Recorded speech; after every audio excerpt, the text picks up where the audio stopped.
लोकांना वाटते नोकरी लागली आता काही टेन्शन नाही. नोकरी लागली पण कुठेतरी आपल्या फॅमिलीपासून थोडंफार दूर झालं. ड्युटीवरून सुटलो आणि स्टेशनलाच आलो तर एवढी गर्दी लोकांची.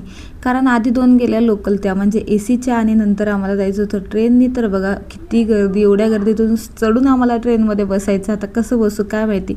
पण फायनली मी आता घरी पोचली, आता रूमला जातेच आहे.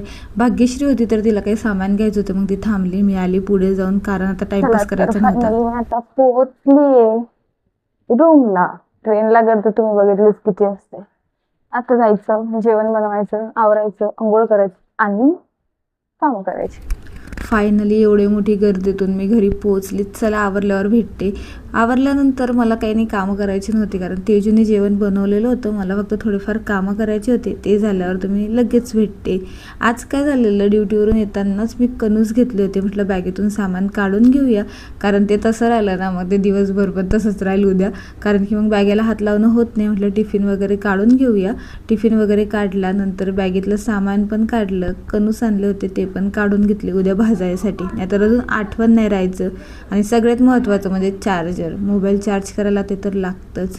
तिकडनं तेजू माझ्यासोबत काहीतरी बोलत होती. मी तिच्याशी गप्पा मारता मारता सामान काढत होती. सगळं सामान बाहेर काढलं. तिला सांगितलं आपण उद्या नाश्ता याचंच करूया कारण की कणूस छान लागतं भाजून खायला किंवा ते तव्यावर भाजून पण छान लागतं. पण आम्ही उद्या खाणार ते आता, कारण आता तर रात्र झाली, जेवण करायचं आहे. त्याच्यामुळे मग आधीच तिला सांगून दिलं, नाहीतर ती बनवायची अजून काही दुसरं आणि मी बनवायची दुसरं असं व्हायचं. त्याच्यामुळे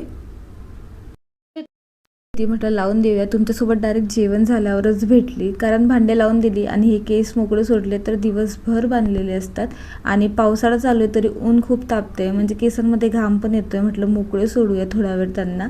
आणि मेन म्हणजे भांडे लावायचं कारण असं की सकाळी जरा उशिराही 10 मिनटं उठलं तरी चालते. असं विचार नाही येत मनात की आपले काहीतरी कामं राहिले म्हणून. आणि आपण दिवसभरात काय करतो काय नाही ते सगळं लिहायचं आणि जरा आपल्याला रिमाइंड पण होते की आपण दिवसभरात काय केलं. तर तेच काम मी इथं बसून करतीये. म्हटलं जरा बघूया काय काय केलं आज दिवसभर, लिहून घेऊया. आणि हो, आता तुम्ही मला जज नका करा, मी लेफ्टीच आहे.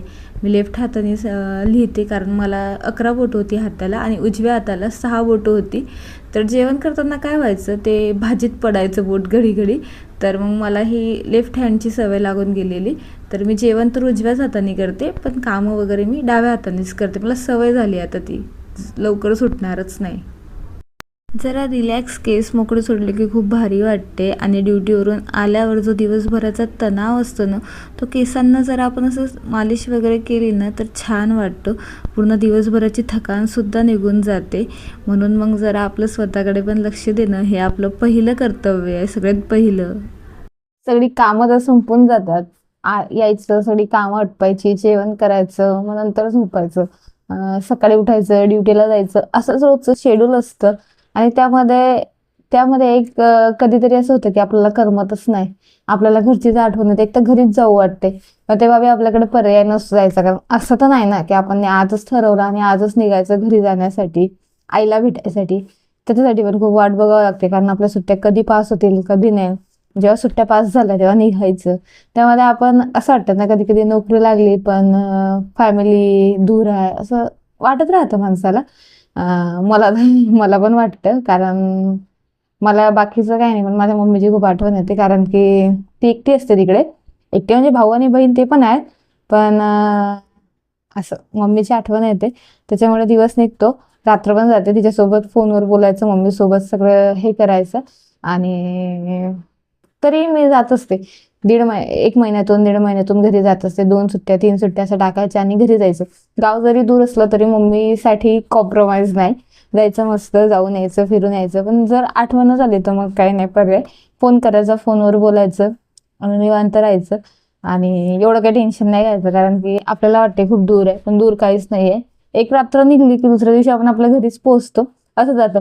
मला तरी वाटते मी आत्ता जेवढे कामं करते ना तेवढे घरी मी कधीच केले नसेल, कधीच नाही. कधी करायचं काम सुद्धा पडलं नाही कारण की सकाळी ग्राउंड करायचं. सकाळी ग्राउंड झाल्यानंतर कसं, ग्राउंड झालं की ग्राउंडवरून मी येईपर्यंत माझ्या मम्मीचं जेवण बनवून व्हायचं किंवा कधीतरी जेवण होऊन जायचं. मग कधीतरी राहिलं तर थोडंफार करायचं.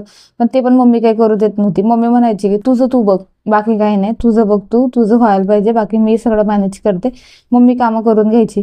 नंतर संध्याकाळी कसं, संध्याकाळी पण मम्मी जेवण बनवून घ्यायची. कधी करायचं काम पडलं नाही. मला तरी वाटते मी कधी असं नाही की मम्मी आहे आणि मी कधी जेवण बनवलं असेल, दिवसभराची कामं केलं असेल, कधीच नाही. सगळं माझी मम्मीच करायची. करते म्हणजे अजून पण जर मी गेली ना तर मम्मीच करते. पण आता मी तसं नाही करत बरं का. आता मी सगळी कामं करते, कारण घरी पण गेले तर मला असं वाटतं की 2 दिवस आपण जातो तर आपल्या आईला आराम हा भेटला पाहिजे. म्हणून मी सगळी कामं करते घरी पण गेले की. आणि आता तर मी मागच्या वेळेस गेली होती तेव्हा भाकर पण बनवली होती. माझी मम्मी म्हणते माझी मुलगी शिकली, आता तिला पण येते भाकर वगैरे बनवता. मी कोणती कामं केलेली नाही सहसा, कारण माझं जे लहानपण वगैरे ते खूप चांगलं गेलं. मला काही करायची गरज नव्हती. म्हणजे मी स्पोर्ट्स प्लेयर असल्यामुळे मला घरात मी राहिलीच नाही जास्त, बाहेरच जास्त राहिली. त्याच्यामुळे मग काही काम नाही पडलं घरात राहायचं आणि खूप चांगलं गेलं. पप्पा होते तोपर्यंतच चांगलं गेलं, त्याच्यानंतर खूप डेंजर गेले. आणि असं असतं मम्मीच्या हातचं जेवण वगैरे, त्याला सगळं आम्ही मिस करतो. कारण मी एकटीच सगळे मिस करत असेल, कारण जे बाहेर गावला राहतात ते, कारण खूप जबाबदारी पडते. आणि मुलगी म्हटल्यावर, मुलगा कसं बाहेर मेस लावून मुलगा बाहेरचं खाऊन घेतो, पण मुलीच्या तोंडाला चटक पण असते. आणि मेन म्हणजे तिचं बाहेर खाणं होत नाही, पैसेही जातात. आणि मेन म्हणजे कसं, आपण आपल्या हाताने थोडंसं काय बनवणार, पण त्या जेवणात आपण पोट भरून जाते असं असते. पण बाहेरच्या जेवणात आपलं पोट भरेल याची काही हेच नाही, भरत पण नाही पोट. कधीतरी आपण डब्बा ना नेला बाहेरचं खाल्लं तेव्हा पण नाही भरत, तर असं काय भरेल. तर असं रोजचं जीवन असते, त्याच्यामध्ये आपलं हे चालतं. लोकांना वाटते नोकरी लागली आता काही टेन्शन नाही. नोकरी लागली पण कुठंतरी आपल्या फॅमिलीपासून थोडंफार दूर झालं, त्याचं काही टेन्शन नाही. ते पण आपण जवळच आहे असं विचार करून चालावं लागतं. नोकरी लागली पण आई दूर आहे बस एवढंच मी म्हणेल. कारण जर जवळ असतं ना तर मग टेन्शन नसतं. ॲटलिस्ट कधी ना कधी तर मला टिफिन भेटला असता मम्मीच्या हातचा. पण जाऊ द्या, असं चालूच राहील. असंच असतं, असाच आमचा पूर्ण दिवस जातो. दिवसभर ड्युटी करायची, संध्याकाळी यायचं, कामं वगैरे आटपायची आणि निघायचं, एवढंच असतं, बाकी काही नाही. आणि त्या लोकलची गर्दी तुम्ही बघितलीच किती गर्दी असते. तर अशी ड्युटी असते रोजची. चला, तर तुम्हाला ब्लॉग जर आवडला असेल तर लाईक, शेअर, कमेंट नक्की करा. आणि चॅनलला नवीन असाल तर सबस्क्राईब करा. आणि नेक्स्ट व्लॉग मी कशावर बनवू हे सुद्धा मला सांगा. आणि हो, मेन म्हणजे मी सांगणार आहे माझी पूर्ण जर्नी, स्ट्रगल टू सक्सेस पर्यंतची सगळी सांगणार आहे. जर तुमची मला कमेंट आली तर मी नक्की सांगेल की कशी जर्नी होती, काय काय, मी कशी अकॅडमी मी लावली होती, नव्हती लावली, सेल्फ स्टडी केली होती का, किंवा गावातच केली होती का, की काय, म्हणजे मी कशी प्लॅनिंग केली किंवा कशी स्टडी केली आणि कशी नोकरीला लागली हे नक्की सांगेल. माझ्या पायाचं ऑपरेशन सुद्धा झालं होतं, तो पण भाग मी नक्की सांगेल. तुम्ही मला कमेंट करा, मी नक्की सांगेल.